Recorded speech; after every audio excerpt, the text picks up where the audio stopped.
It was a crime which pushed everything else off the front pages. 3 men, all known criminals, found shot dead in the Essex countryside. It was a cold-blooded, professional killing. The victims had many enemies, but which one wanted them executed?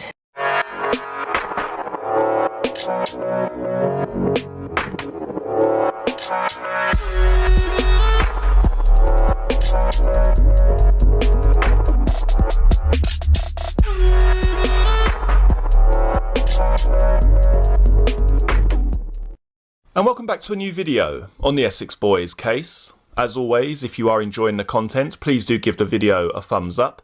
And if you're interested in the Essex Boys case, or simply true crime in general, don't forget to hit the subscribe button below.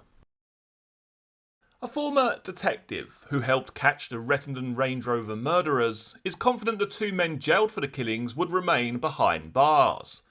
Former Detective Chief Inspector Ivan Dibley said Essex Police and the courts got it right in jailing Michael Steele and Jack Womes. But the pair have always protested their innocence, and last month we revealed the Criminal Cases Review Commission had taken up the case to probe the convictions. Villains Pat Tate, Tony Tucker and Craig Rolfe were blasted to death as they sat in their Range Rover in a deserted country lane in Rettendon in December 1995. Father of 2, Jack Womes and Michael Steele, 56, were arrested 5 months later and charged with the killings. They were jailed in January 1998, following a 4-month trial at the Old Bailey. Mr Dibley, who headed the Rettendon inquiry but retired just weeks after the arrest of Womes and Steele, said today, quote, "The prisons are always full of innocent people, or that's what the families of those convicted want us to believe. In my opinion, the police got the right men. In the end, it wasn't up to me whether they were guilty or not. A jury at the Old Bailey convicted Womes and Steele, and as we live in a democratic society, the verdict speaks volumes." Solicitors acting on behalf of Steele and Womes are confident an appeal could be heard by next spring, and both men will have their convictions quashed. The following newspaper article is from the 21st of the 9th, 2001, with the headline, "My dad's killers may be innocent." The daughter of a victim in the Rettendon murders told today how she believes the men jailed for the killing could be innocent. Samantha Tucker spoke out for the first time after news that Michael Steele and Jack Womes have made a significant breakthrough in their quest to have their convictions overturned. Pat Tate, Tony Tucker and Craig Rolfe were blasted to death with a shotgun as they sat in their Range Rover in a deserted country lane in Rettendon in December 1995. Father of 2, Jack Womes and Michael Steele, 56, were arrested 5 months later and charged with the killings. Samantha, 19, who lives in the South End area, said, quote, "I never really thought it was these 2 men who carried out the murders, so it comes as no surprise there could be an appeal. At the end of the day, if they are innocent, they should be set free. I believe the police will never catch the real killers of my father. Every day I think about him, and although it happened 6 years ago, I still really miss my dad. I was a real daddy's girl and always looked up to him. I didn't agree with some of the things he did, but I never really saw that side of him. All I saw was a loving dad. I was proud to be his daughter. I deplore anything to do with gangsters. It is all just bravado and a sick, pathetic image. It is upsetting that all of this has resurfaced again. I thought it was all dead and buried. I just wish we could be left to get on with our lives." End quote. Solicitor Richard Hill, who is acting for Womes and Steele, said, quote, "The Criminal Cases Review Commission will be taking up the case and allocating an officer within the next few weeks. We are confident this case will go to the appeal court and that Jack Womes and Michael Steele will have their convictions quashed and will be free men next year." End quote. Engineer Michael Steele of Great Bentley has even studied law during his 5 years in prison and gathered 14 binders of information relating to the case. Womes, a mechanic from Suffolk, has passed NVQ exams in woodwork and computer studies. The pair were jailed for a minimum of 15 years for the murder of Tate, 37, from Basildon, 38-year-old Tucker from Fobbing, and Rolfe, 26, from Chafford Hundred. The prosecution case relied heavily on the evidence of Supergrass Darren Nichols, who has since been given a new identity. He acted as the getaway driver and picked up Womes and Steele at the end of the country lane minutes after the murders had been committed. He then turned Supergrass. John Womes, Jack Womes' brother, said, quote, This is great news. Jack and Mickey have always protested their innocence.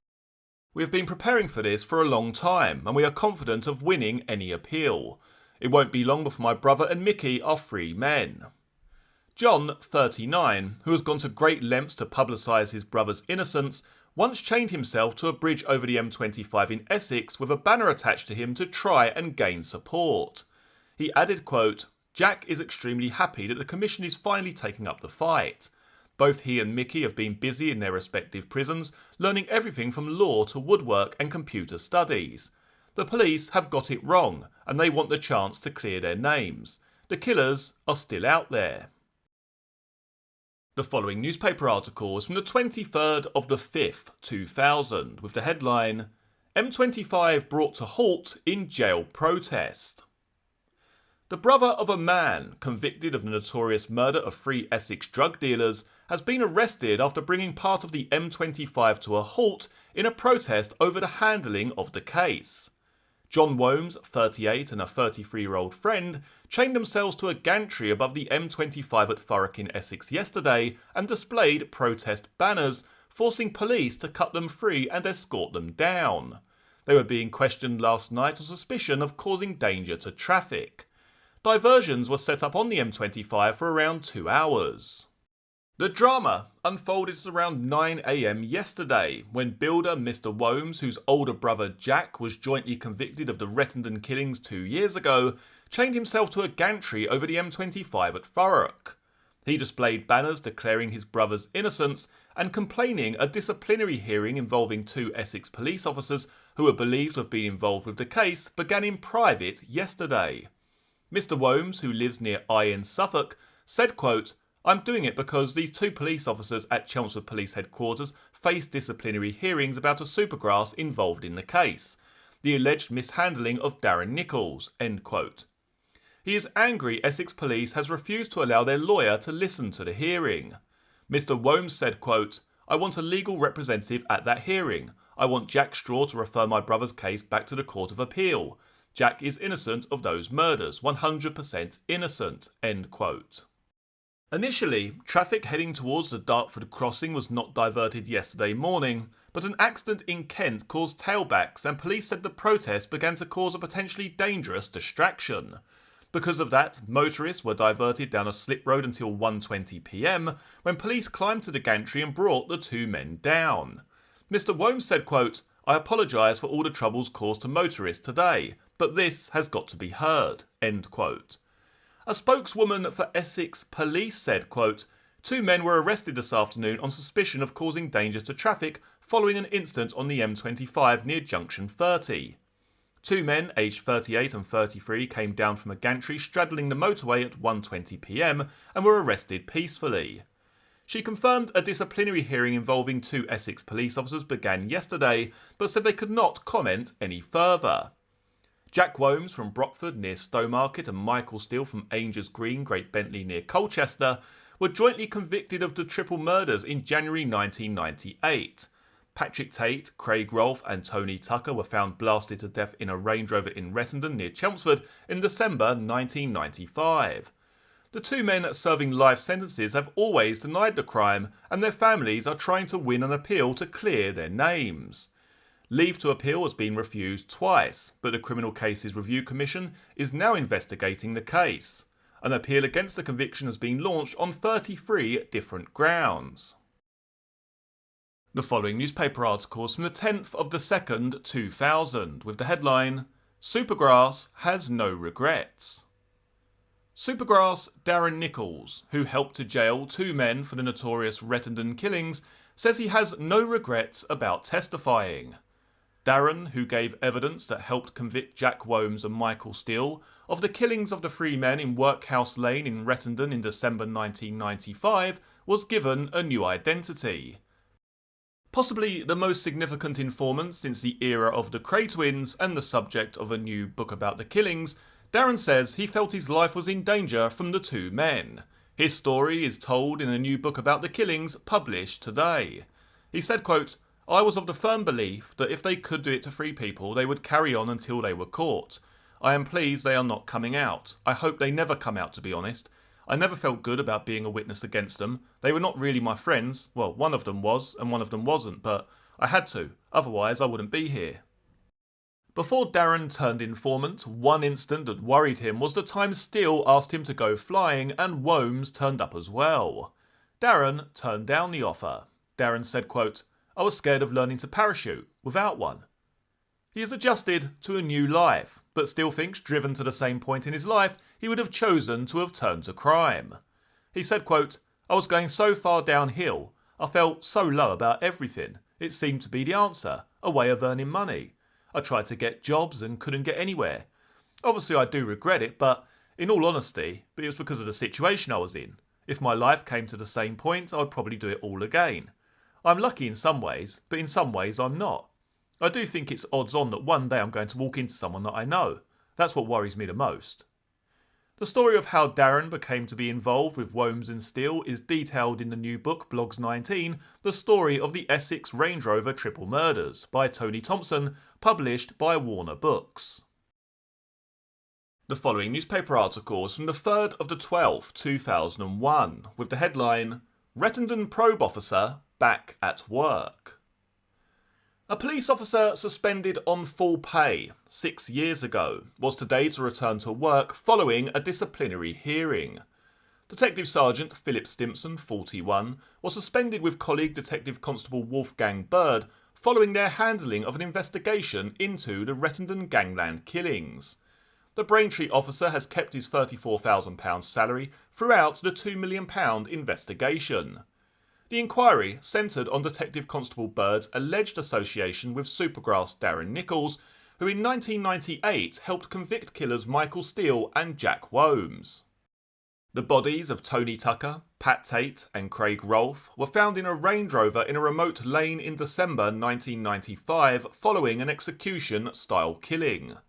Detective Sergeant Stimpson was cleared of stealing and supplying cannabis in 1997. And the charge of conspiracy to supply cannabis against Detective Constable Bird, 44, was also dropped. The reinstated officer denied demanding a £1 million settlement. An Essex police spokesman said, quote, "Detective Sergeant Stimpson will return to work on December the 3rd. There were no disciplinary findings against Detective Sergeant Stimpson, and Essex Police has not entered into any financial arrangement." End quote. An inquiry into Detective Constable Bird was dropped when he resigned 3 months ago with a £250,000 settlement. The following newspaper articles from the 14th of the 7th, 2000, with the headline, "Not Prepared to Go Quietly." Solicitor Chris Bowen resigned when told by his employers that they could not spare him the time to follow up the Rettendon murder case after his clients Michael Steele and Jack Wholmes were convicted. That was how convinced he was that Michael Steele, 56, and friend Jack Wholmes, 37, had been wrongly convicted of murdering Pat Tate, Tony Tucker and Craig Rolfe. The pair, now known as the Rettendon Two, were jailed for life in January 1998 for the murders in Workhouse Lane in December 1995. Mr. Bowen, who has the complete support of the Wholmes and Steele families, says the pair were convicted solely on the word of Supergrass Darren Nichols. He says there was no forensic evidence or corroboration from other witnesses. The trial judge, Mr. Justice Hidden, stressed the importance of Nichols' testimony and told the jury, quote, "I hardly need to stress the importance of Nichols' evidence. So much hinges on what he said." End quote. Mr. Bowen has been refused access to a police disciplinary tribunal at Essex Police HQ, which he claims could shed important new light on Nichols' relationship with his police handlers. Nichols told the trial he had been Steele and Wholmes' getaway driver, but he said he had been unaware they were plotting murder when he agreed to drive them. One of the police's first suspects for the Rettendon murders, Nichols was also facing serious charges in connection with a consignment of cannabis. He was offered a deal by police, become a witness against Steele and Wholmes and win immunity from prosecution, a new identity and a place on the witness protection scheme. Nichols agreed. He underwent many hours of interviews and made several statements to police, frequently changing details and admitting to inconsistencies. He told police Wholmes had crushed a getaway car. He had not. He had passed it on to a man who was using it for stock car racing, and when police found it and forensically tested it, they found absolutely nothing to link it with the shootings. Mr. Bowen said Nichols, who has now been given a new identity and has gone into hiding, has since written a book with journalist Tony Thompson called Blogs 19, in which he changes his story once again. Steele and Wombs have always denied the murder, but in January 1996, another man told police he had been the getaway driver for the real killers. He said they were members of a gang from Canning Town, East London, one of whom, Jesse Gale, died in a car crash in May 1998. Mr. Bowen, who is in the process of making an application to the Criminal Cases Review Commission, seeking leave to appeal to the Court of Appeal, said he was looking at several other areas which could aid the Rettendon 2's case. These include the evidence of the pathologist who told a court she had never been asked to ascertain a time of death and did not think it was important. New evidence by mobile phone expert David Bristow, which appears to undermine the police's claim that Wombs was in Workhouse Lane when he called Nichols at 7 p.m. Questions about the death of Billericay car dealer John Marshall, a friend of Tate's who was believed to have been looking after £120,000 worth of drugs money for him, who was found shot dead in his Range Rover 6 months later. A fellow inmate at the special Supergrass unit who has come forward with fresh evidence about Nichols. Mr. Bowen told BBC News Online, quote, "The prosecution case is crumbling before our eyes," end quote. Last week, a man was charged with endangering public safety after a banner was unfurled above the M25 in an attempt to highlight the case. An Essex police spokeswoman said, quote, "The whole case was fully investigated and the men were sentenced. If anyone has any hard evidence, they should contact us. But so far, nothing has come our way which changes our views on the conviction." She said the disciplinary hearing was, quote, "not related directly to the Rettendon case, although the officer had worked on the inquiry." She said it was an internal police hearing and was not open to members of the public. She said while there was evidence Marshall was an associate of Tate, the inquiry had not been linked with the Rettendon murders. A Home Office spokesman said, quote, "We are aware of recent speculation on the work of the pathologist and the matter is currently being addressed by the Home Office Policy Advisory Board for Forensic Pathologists. She is not suspended," end quote.